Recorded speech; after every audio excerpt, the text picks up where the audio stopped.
So you heard the news. You're here from Google's I.O. There's a brand new Pixel device on the market, the Pixel 3a. This is a mid-range device that takes a lot of some of the great characteristics of the Pixel 3, but offers it at a lower price point. You can pick this guy up right now for about $400 to $450 US or $550 Canadian. Now that's a great price. I mean, it's keeping one of the main characteristics that we all love about the Pixel 3, and that's the camera. For that price point, it places it just under the OnePlus 6T and last year's Galaxy S9. Now, the first thing I noticed by holding this in my hand is that it pretty much feels like the exact same weight as the regular Pixel 3. Oh, interesting. I was honestly thought that this was gonna be the exact same size in terms of design as last year's model. But because this is 5.6 and this is 5.5, this one is actually significantly longer. As you can see here, it's quite a bit thicker on the sides compared to the regular Pixel 3. I'll be honest with you, the regular Pixel 3 does feel slightly more premium, but not to the point that you really notice the difference. This is polycarbonate, so it's a little bit more durable. If you drop this, it's not gonna break as easily. Same placement of the great camera sensor on the back. You have a fingerprint sensor, but the other thing to note is that instead of a green accented power button, you now get an orange. Now, before I jump back into the phone, let's quickly go through in the box. What you have here is your SIM tool, some paperwork, USB Type-C cable. This is Type-C to Type-C. Now, this is an 18-watt charger. So this will fast charge your device if you plug it in, so that's always good to have. But what I really love is the fact that we get stickers. You can't have a review without some stickers. I'll just place this guy right here.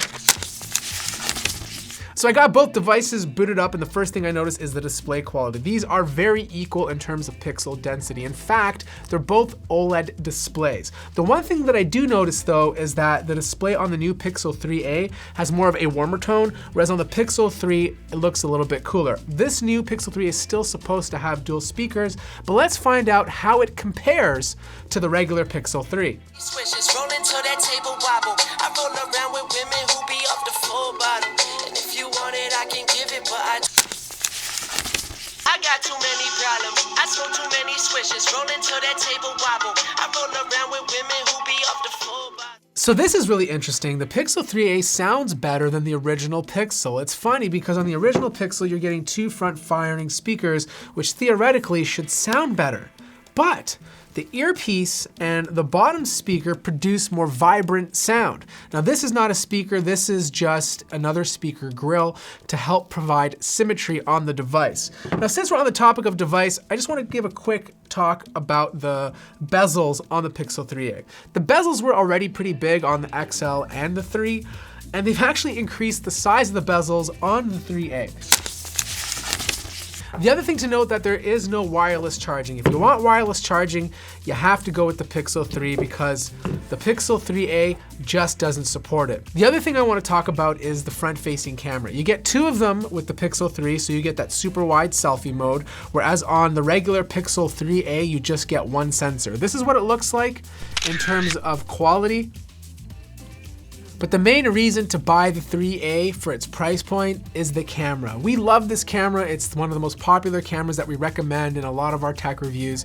But some people don't want to spend flagship price for the Pixel 3. And Google's giving you the opportunity to get that same camera for almost half the price tag. But this year, there's a brand new feature called time-lapse. The update hasn't come to this phone yet. It's currently downloading in the background, but I'll show you on my Pixel 3. Basically, you can take a time-lapse by simply hitting a button. You have options to choose the duration. So for example, if I go 120 times, I can record a 20-minute time lapse. Now, before I wrap it up, I just want to talk about that Snapdragon 670. It is a more efficient chip, and I've been playing around with this device. It's fairly smooth, but obviously it's not as smooth as a Snapdragon 845. Now, time will tell. This does have 4 GB of RAM, and the original Pixel 3s already have having some issues maintaining good performance. Is this device gonna give us the same problems?